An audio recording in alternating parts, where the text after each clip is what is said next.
December 19th, 1944, the bridge at Chenogne, Belgium. Private Anthony Romano wasn't supposed to be there. He was a cook, not a soldier, not a gunner, not even trained for combat. His job was simple: feed the troops, keep the coffee hot, stay out of the way when the fighting started. But when the German counteroffensive tore through the Ardennes, when every combat soldier retreated north to regroup, when the bridge, the only bridge across the river for 30 miles, stood empty and exposed, Romano stayed behind. Not because he was ordered to, but because someone had to destroy the supplies before the Germans captured them. Food, ammunition, medical gear, everything that could help the enemy had to be burned. So while his unit pulled back, while officers shouted coordinates into radios, while tanks rolled away and infantry scattered into the snow, Romano stood in the kitchen, pouring gasoline over crates of rations, lighting matches, watching everything he'd spent 3 days preparing turn to ash. The flames climbed higher. Thick black smoke poured into the December sky. The heat was almost pleasant against the bitter cold. Romano watched the fire consume the last of the supplies. Bread he'd baked that morning, stew that had simmered since dawn, coffee grounds still warm in their tin, all of it burning. That should have been the end of his war. Burn the supplies. Walk away. Catch up with his unit before the Germans arrived. Simple. But then he heard it. The sound that would change everything. Engines. Distant at first. Then closer. German half-tracks. Trucks. Voices shouting in a language he didn't understand. Romano looked toward the bridge. Empty. Undefended. And if the Germans took it, they'd cut off the entire American northern flank. He thought about running, following the others, saving himself. But something stopped him. Not courage, not duty, just the stubborn refusal of a man who'd spent his entire life finishing what he started, even if it killed him. What Romano didn't know yet, what he couldn't have predicted, was that the next 6 hours would redefine what it meant to hold the line. Not with training, not with orders, but with nothing more than stubbornness, a weapon he barely knew how to use, and the same instincts that had made him the best cook in the company. Who was Anthony Romano? Anthony Michael. Romano was born in the spring of 1916 in a 3-room apartment above his father's restaurant on Mulberry Street, Brooklyn. The restaurant was called Romano's, not because his father was creative, but because in that neighborhood, simplicity mattered more than cleverness. You either knew the place or you didn't, and if you knew it, you kept coming back. Not for the ambiance, not for the decor, for the food. Romano's father, Vincenzo, had learned to cook in Sicily before sailing to America in 1905 with nothing but a suitcase and recipes he'd memorized from his own father. He didn't speak English when he arrived, didn't need to. Food, he believed, was a language everyone understood. By 1916, he'd saved enough to open the restaurant. Small, 12 tables, a kitchen barely bigger than a closet.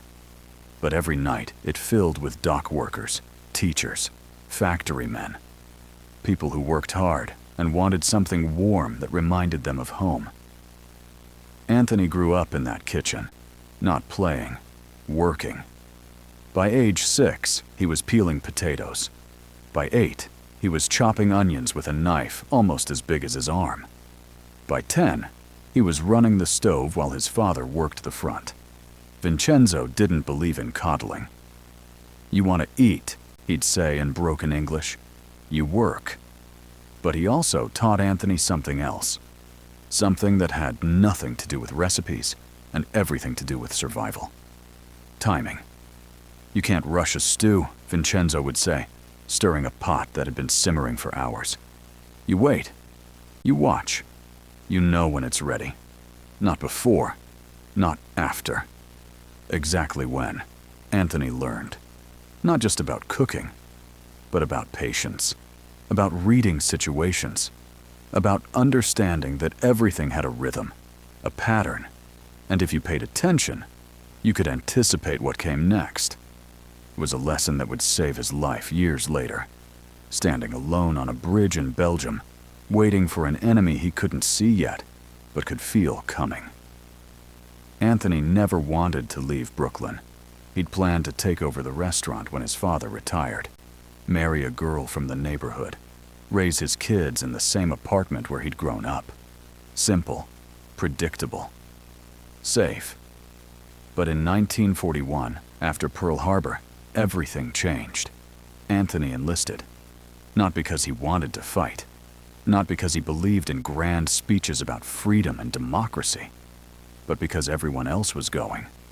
And in his neighborhood, you didn't let your friends go alone. The Army looked at his records, saw cook listed as his occupation, and assigned him to the Quartermaster Corps. Food service. Anthony didn't complain. He was good at it, better than good. He could stretch rations further than anyone thought possible, could turn canned beef and powdered eggs into something men actually wanted to eat, could keep coffee hot in the middle of winter and bread fresh when supply lines broke down. The men in his company loved him, not because he was friendly. Anthony wasn't much of a talker, but because no matter how bad things got, no matter how cold or wet or miserable, Romano's food made them feel like they were still human, like they still mattered.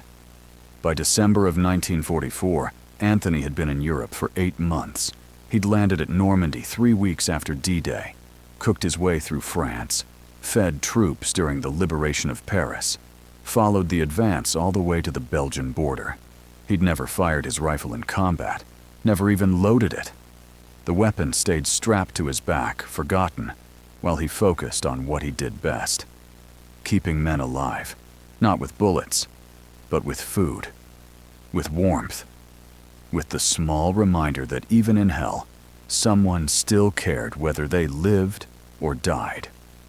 And then came the Bulge, Germany's last desperate counteroffensive, a surprise attack that tore through American lines and threw the entire front into chaos. Units scattered, supply lines collapsed, and suddenly, the quiet cook from Brooklyn found himself in a place he'd never expected to be. Alone, armed, and responsible for something far more important than breakfast.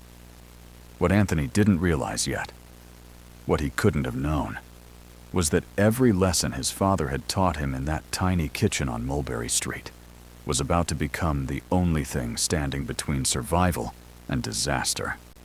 Because war, Anthony would discover, wasn't so different from cooking. You worked with what you had. You timed your moves perfectly. And you never, ever quit before the job was done. The German advance.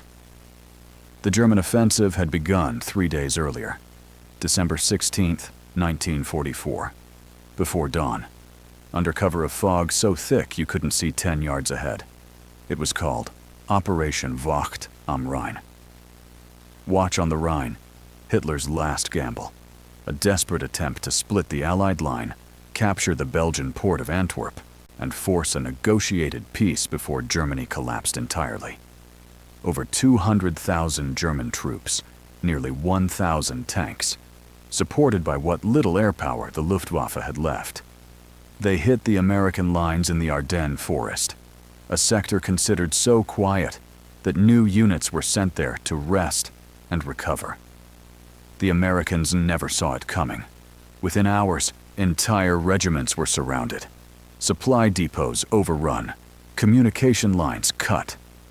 The offensive was so sudden, so overwhelming, that for the first 2 days, no one in Allied command fully understood how bad things had gotten.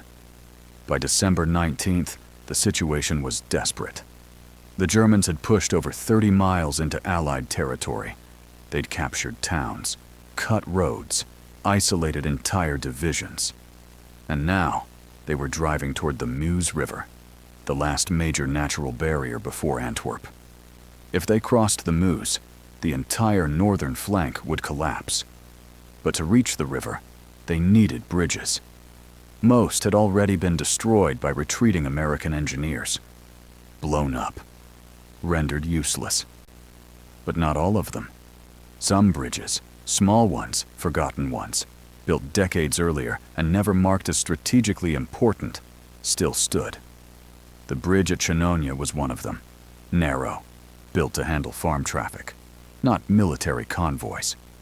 But in the chaos of the German advance, with roads clogged and alternate routes blocked, that small bridge suddenly mattered. A lot. Because it was the fastest route north, and the Germans knew it. By midday on December 19th, a German mechanized infantry company, roughly 200 men, supported by half-tracks and supply trucks, received orders to secure the bridge at Chenonia. Their commander, a lieutenant named Klaus Richter, studied the map. The bridge was 15 kilometers ahead. Intelligence said the Americans had already pulled back from the area. No resistance expected. Simple. Secure the bridge. Hold it until the main force arrived. Then push north toward the Meuse. Richter briefed his men. Fast and clean, he told them. We take the bridge. We don't stop. We don't engage unless necessary. The longer we wait, the more time they have to blow it. The convoy moved out. Half-tracks leading, infantry following on foot. Supply trucks bringing up the rear. They moved through the forest slowly, carefully. The roads were icy, visibility poor. But they were confident. The Americans were retreating, disorganized, broken. This would be easy. What the Germans didn't know, what their intelligence hadn't told them, was that one man had stayed behind. Not a soldier, not a combat engineer, a cook, standing at the bridge they were coming for, alone, and absolutely refusing to leave. What neither side understood yet, what would only become clear in the hours that followed, was that sometimes the most dangerous enemy isn't the one with the most training. It's the one who has nothing left to lose, and nowhere else to go. The weapon he didn't know how to use. Romano stood at the southern approach to the bridge. Behind him, the river, narrow and frozen. Ahead, the road, disappearing into the trees. Between them, silence. The kind of silence that feels heavier than sound. He looked at the half-track. It had been abandoned 2 days earlier, damaged during a German artillery barrage. The engine was dead. One of the wheels blown off, but the gun was still there. A Browning M2, 50 caliber, heavy machine gun, mounted on a swivel. Belts of ammunition still loaded in the feed tray. Romano had fired one exactly twice, both times during basic training. Both times, he'd missed the target. The instructor had laughed. Stick to cooking, Romano. And he had. Gladly. But now, staring at that gun, Romano understood he didn't have a choice. He climbed onto the half-track. The metal was cold. His hand slipped on the frost. He grabbed the gun, checked the belt. Still loaded. Maybe 200 rounds. Not much. But more than nothing. He swung the gun toward the road, tested the swivel. It moved. Stiff. But it moved. Romano tried to remember what the instructor had said.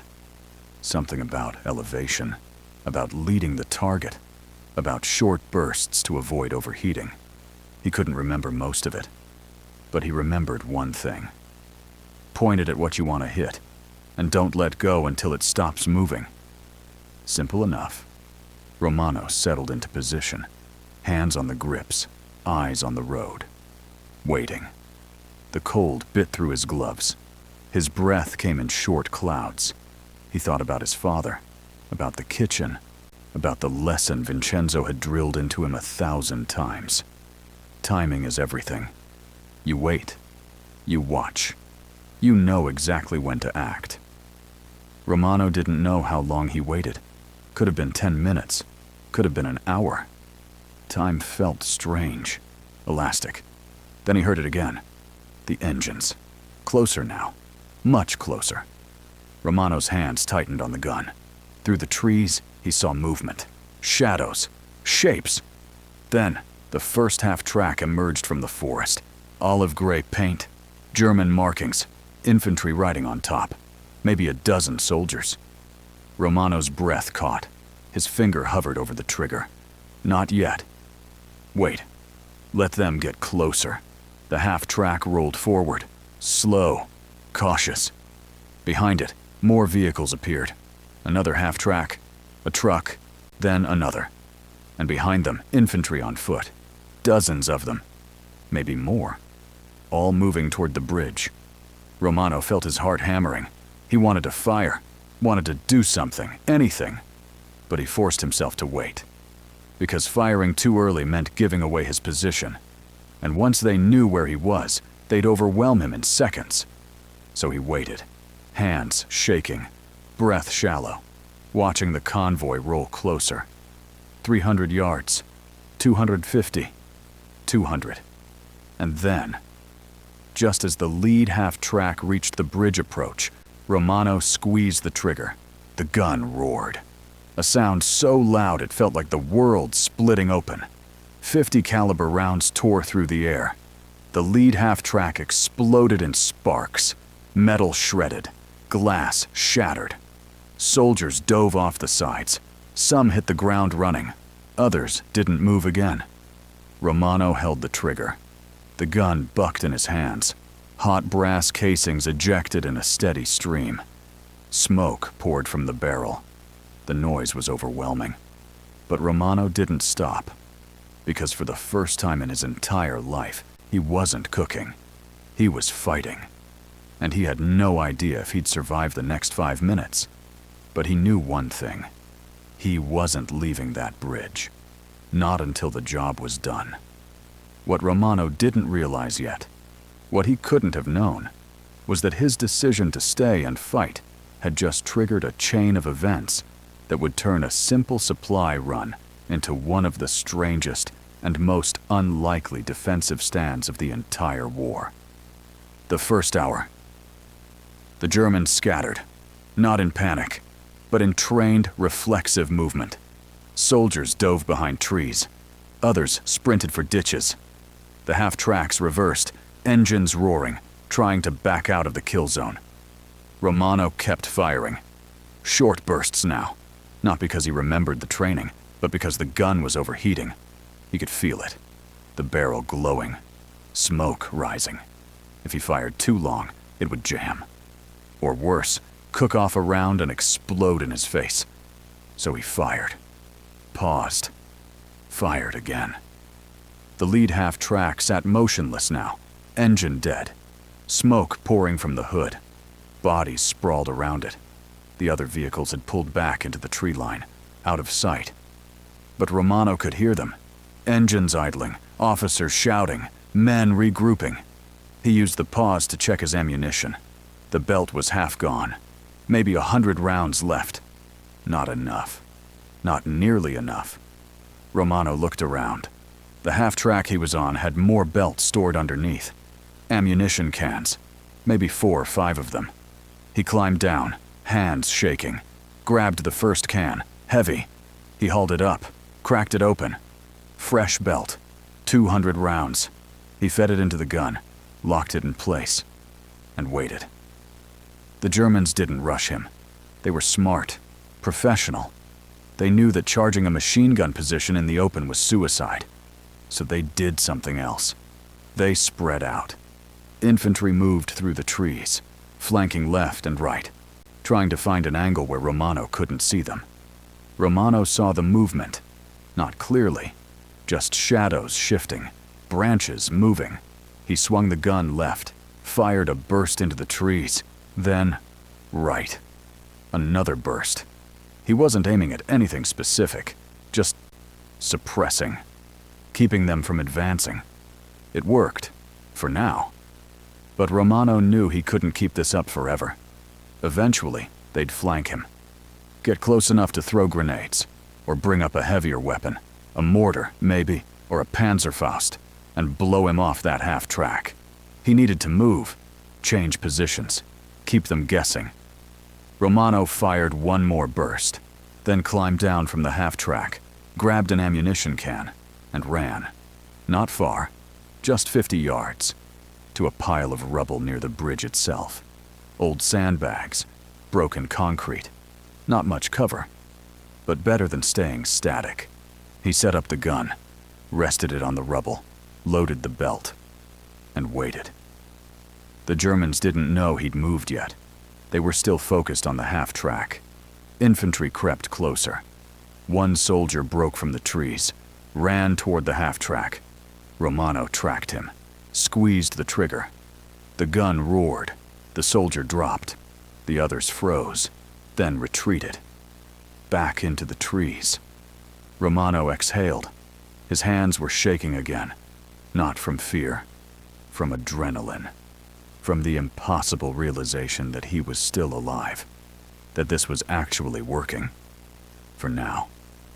But the Germans weren't giving up. He could hear them, shouting, coordinating. They were bringing up more men, more firepower, and Romano was running out of everything. Ammunition, cover, time. But he wasn't running out of stubbornness. And in war, sometimes stubbornness is the only weapon that matters. What Romano didn't know yet, what would only become clear later, was that his refusal to leave, his insistence on holding that bridge, was buying time. Not minutes. Hours. And those hours would make the difference between the Germans breaking through or being stopped cold. But for now, crouched behind rubble, reloading a gun he barely understood, Romano wasn't thinking about strategy or the bigger picture. He was thinking about one thing. The next burst. The next target. The next breath. And staying alive long enough to see what happened next. The Germans adapt. Lieutenant Klaus Richter crouched behind a tree, radio in hand, trying to understand what had just happened. His advance had been stopped by one gun, one position, held by, he didn't even know. Could be a squad, could be a platoon. The amount of fire suggested at least 3 or 4 guns. But the pattern, Richter frowned. The pattern was strange. The fire came in bursts, short, controlled, but uneven. Not the disciplined rhythm of trained machine gunners. More erratic, like someone who didn't quite know what they were doing, but was doing it anyway. Richter called over his squad leaders. "How many guns?" One sergeant shook his head. "Hard to say. Could be 2. Maybe 3. "Where?" "The half-track, then near the bridge itself." Richter studied the terrain. The bridge was narrow, only one approach. The American position, wherever it was, had perfect fields of fire. Anyone who tried to rush would be cut down. But they had to take that bridge. Orders were clear. Secure it. Hold it. No exceptions.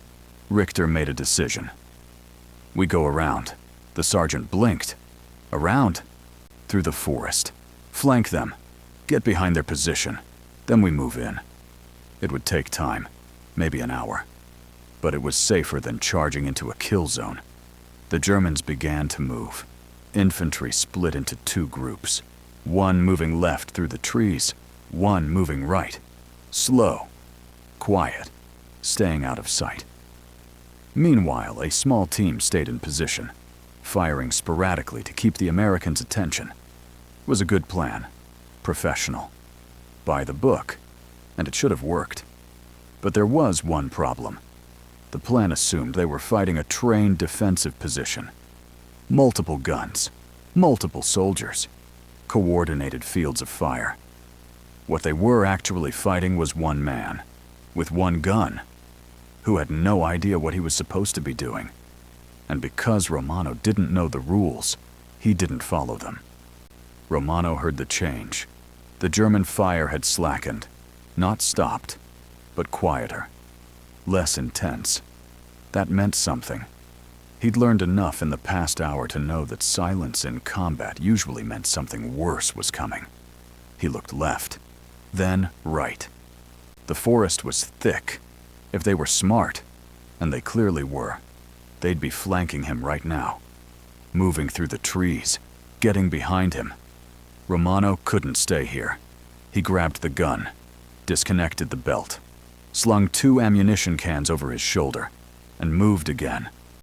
This time, back toward the bridge, to the opposite side, a different angle. He set up behind a low stone wall, loaded the gun, and scanned the tree line. Waiting. 5 minutes passed, then 10. Then, movement. Left side. 3 soldiers emerging from the forest, moving low, rifles ready. They hadn't seen him yet. Romano swung the gun, lined up the shot, and fired. The burst caught them in the open. All 3 dropped. From the other side, more Germans appeared. They'd heard the shots, knew where he was now. They fired back. Bullets struck the stone wall. Chips of rock exploded. Romano ducked, waited, then popped up and fired again. Another burst. More soldiers scrambling for cover. He was holding them, for now. But Romano could feel it. The weight of the situation, the inevitability. They had more men, more ammunition, more time. He had none of those things. Just stubbornness. And a promise he'd made to himself back in that kitchen, when the flames were still burning and the supplies were turning to ash. Finish the job, no matter what. Don't walk away. Romano reloaded, checked his ammunition. 2 cans left. Maybe 400 rounds total. If he was careful, if he made every burst count, he could hold for maybe another hour. Maybe 2. But then what? Romano didn't let himself think about it, because thinking led to doubt, and doubt led to hesitation. And hesitation got you killed. So he didn't think. He just acted, burst by burst, target by target, keeping them back, keeping the bridge clear, finishing what he'd started. What Romano didn't realize, what he couldn't have known from his position, was that his resistance, his refusal to fold, was having an effect far beyond the bridge. The German column was stalled, stuck, unable to advance without securing the crossing. And every minute they waited was another minute the Americans had to regroup, to send reinforcements, to turn the tide. But none of that mattered to Romano, because in that moment, crouched behind a stone wall, reloading a gun for the 100th time, he wasn't thinking about strategy or the bigger picture. He was thinking about the next burst, the next breath, and whether he'd live long enough to see the sun go down. The long hours. The sun began to set, not dramatically, just a slow fade from gray to darker gray. The temperature dropped. Romano's hands were numb. His fingers barely responded anymore. He'd been firing for over 4 hours. The gun was so hot he couldn't touch the barrel, even through gloves. Steam rose from the metal every time he fired, mixing with his breath, creating clouds that hung in the frozen air. He was down to his last ammunition can. Maybe 150 rounds left. That was it. After that, he'd be done. No gun, no defense, just him and a rifle he'd never fired. Romano checked his position. The stone wall had taken hits. Chunks blown out. One section collapsed entirely. Behind him, the bridge still stood. Intact. Unguarded. Because he'd held it. Somehow. The Germans had tried 3 more pushes in the last hour. Each time, Romano had driven them back. Not with skill. With desperation. With the kind of fighting that came from knowing you had nowhere else to go. But they were learning. Getting smarter. The last push had come from 3 directions at once. Romano had barely stopped it, and he knew the next one would be worse. He reloaded the gun, slowly. His hands shook so badly he almost dropped the belt. Fatigue was setting in, not just physical, mental. The constant vigilance, the certainty that every second could be his last. It was wearing him down. Romano thought about Brooklyn, about the restaurant, about his father, stirring a pot and telling him to wait, to watch, to know when something was ready. He smiled bitterly. He'd been waiting for 4 hours, watching for 4 hours, and the only thing that was ready was him. ready to die, if that's what it took. But not yet. Not while he still had bullets. Romano heard voices, German, closer than before. They were regrouping, getting ready for another push. He gripped the gun, lined it up toward the sound, and waited. The voices stopped. Silence. Then, footsteps. Running. From the left, Romano swung the gun, fired. Muzzle flash lit up the twilight. Figures dropped. But more kept coming. From the right now, he swung back, fired again. The belt ran dry. Romano cursed, grabbed the last can, ripped it open, hands fumbling with the belt. Loading. Locking. A German soldier broke through the trees, 20 yards away. Rifle raised.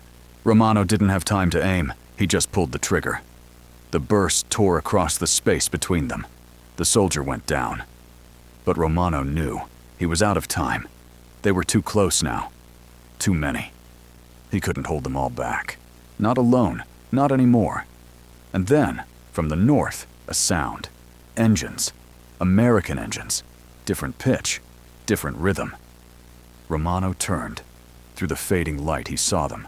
Trucks, jeeps, and a Sherman tank.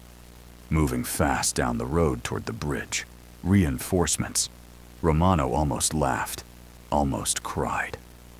The convoy reached the bridge. Soldiers jumped out, took positions. The Sherman's turret swung toward the tree line.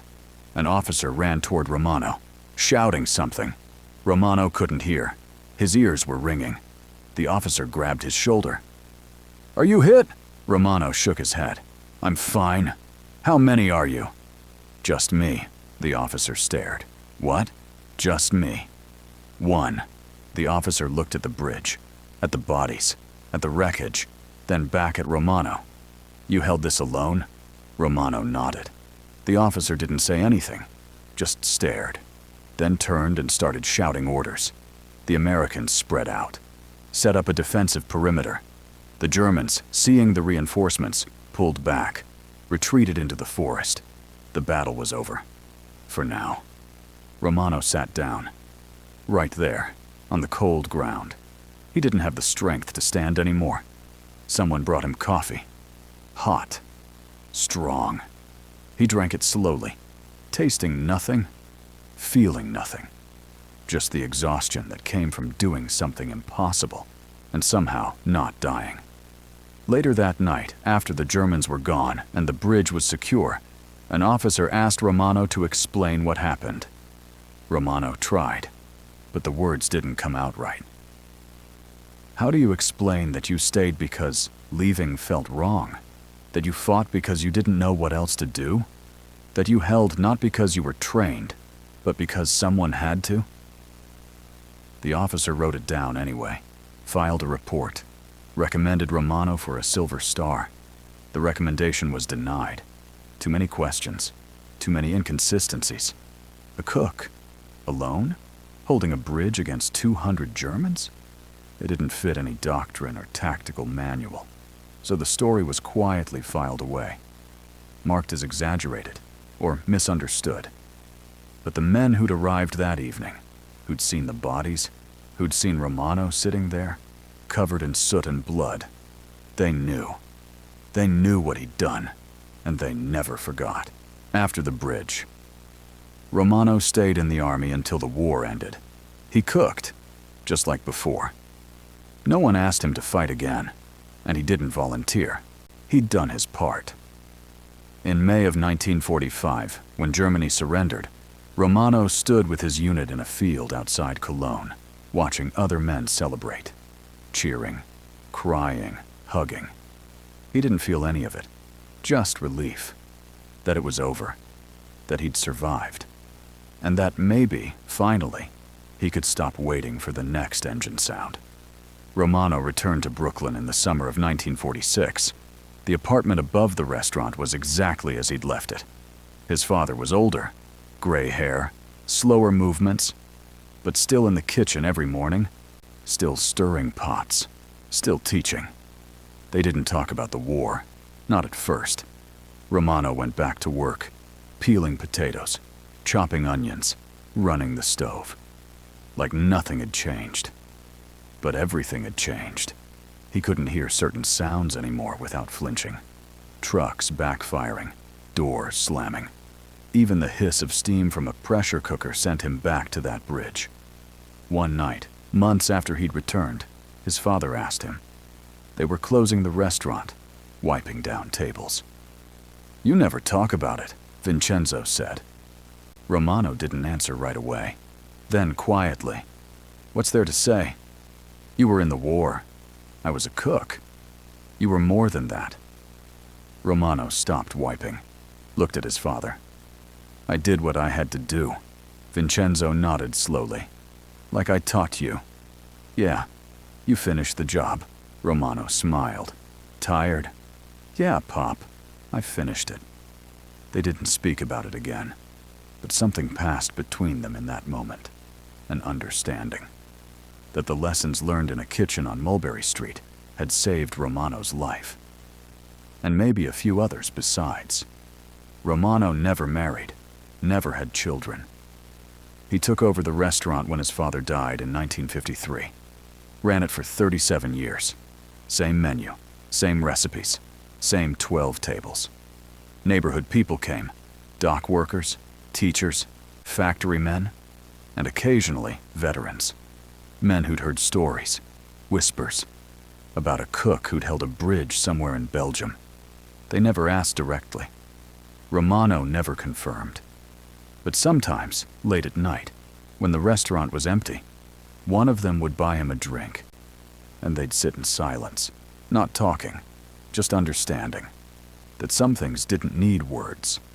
Romano died in 1989, heart attack, in the kitchen, while preparing Sunday dinner.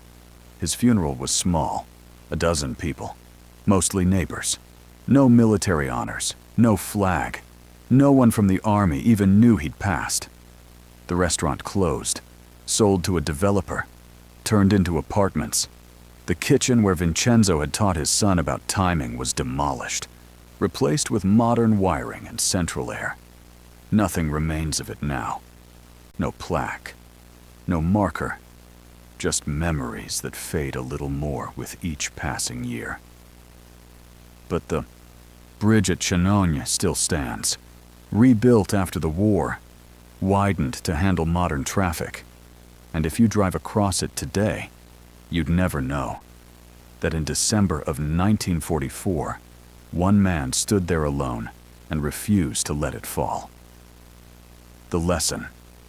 No one taught this story isn't in the textbooks. It's not taught at West Point or any military academy. There's no doctrine named after Romano. No tactical manual that references what happened on that bridge. Because what Romano did wasn't tactics. It was something else entirely. Stubbornness, timing, refusal. The same qualities that made him a good cook made him an impossible opponent.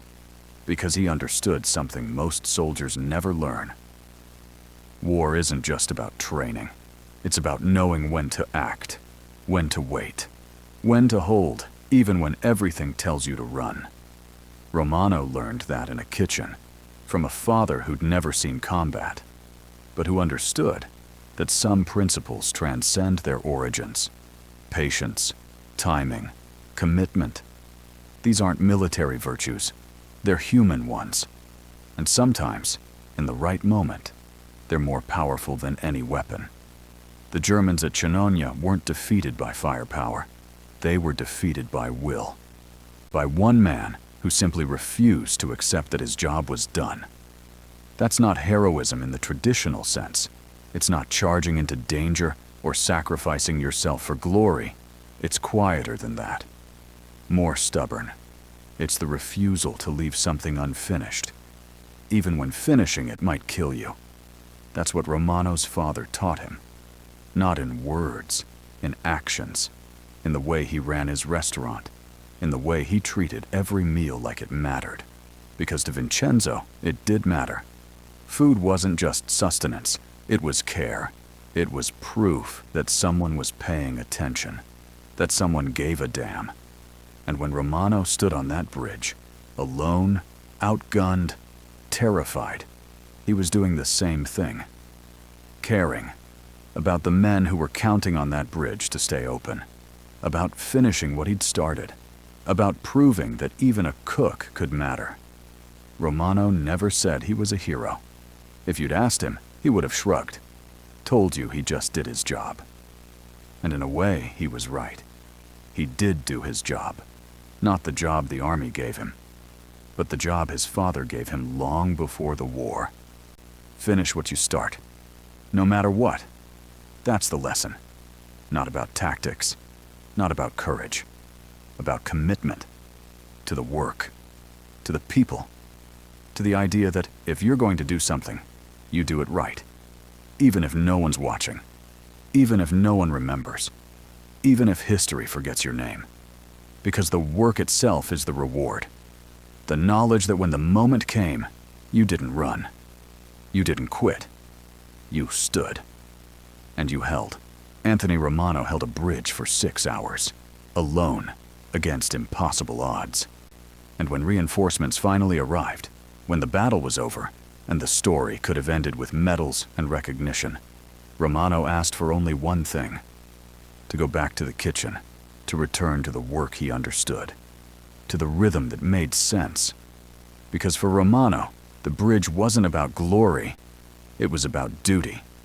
Not to the army, but to himself. To the promise he'd made in that kitchen on Mulberry Street. That he would finish what he started. No matter what. And he did. Every single day for the rest of his life. That's why this story matters. Not because it's dramatic, but because it's true.